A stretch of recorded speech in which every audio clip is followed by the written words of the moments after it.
ভাই বড় ধন রক্তের বাঁধন, এই কথাটাই যেন সত্যি করে গেল এই দুই ভাই। ছোট ভাইকে বাঁচাতে এক মুহূর্ত ভাবেনি বড় ভাই। তিস্তার পানিতে ঝাঁপ দিয়েছিল তাকে আঁকড়ে ধরতে, কিন্তু শেষ পর্যন্ত নদী কেড়ে নিল দুজনকেই।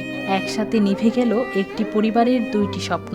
এই লোকে চড়ার সাথে লোকে ভাই সবাইকে লোকে ভাই তলে গেছে, ভাই পঙ্গিবের পাইছে, তাই পার সাঁতার দিয়ে আসছে। আর ইমরা তো পায় নাই, ইমরা দোনো এক ভাই ওয়াই 600 তলার সাথে হাত বলে ফসে করে দিয়েছে। এই হাতটা দেখি আই ফিগে তুলবে যায়, এদের করে হাত গিয়ে ধরার সাথে ওইও ডাবি গেছে।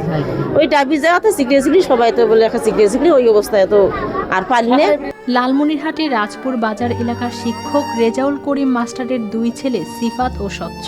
বড় ভাই একাদশ শ্রেণীতে আর ছোট ভাই পড়তো নবম শ্রেণীতে। ঘটনার দিন বন্ধুদের সঙ্গে তিস্তা নদীর চরে ঘুরতে গিয়েছিল দুই ভাই। সেখানে একটি ছোট নৌকায় উঠলে হঠাৎ সেটি ডুবে যেতে শুরু করে।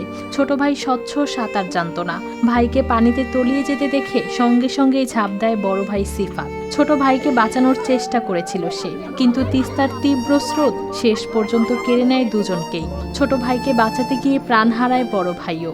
ছোট একটা লোক ছিল, এরা প্রতিদিনে অবশ্য খেলে নদীর পাড়ে এবং এই পরিষদের মাঠে। তা আমরা প্রতিদিনে দেখি ওরা দুই ভাই একসাথে যাওয়া আসা করে এবং কয়েকটা ছেলে নিয়ে খেলা করে।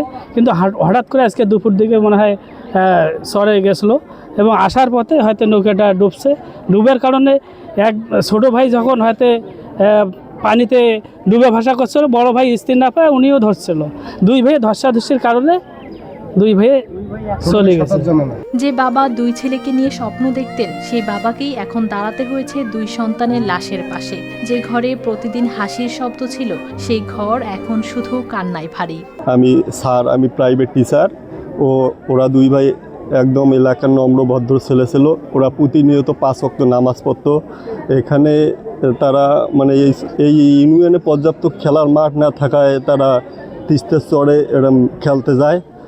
আজকে এই মর্মান্তিক দুর্ঘটনা আমরা এলাকাবাসীর পক্ষ থেকে শোক প্রকাশ করছি। দুই ছেলেকে একসাথে হারিয়ে এখন দিশেহারা পরিবারটি। ছোট ভাইকে বাঁচাতে গিয়ে বড় ভাইও প্রাণ হারিয়েছে।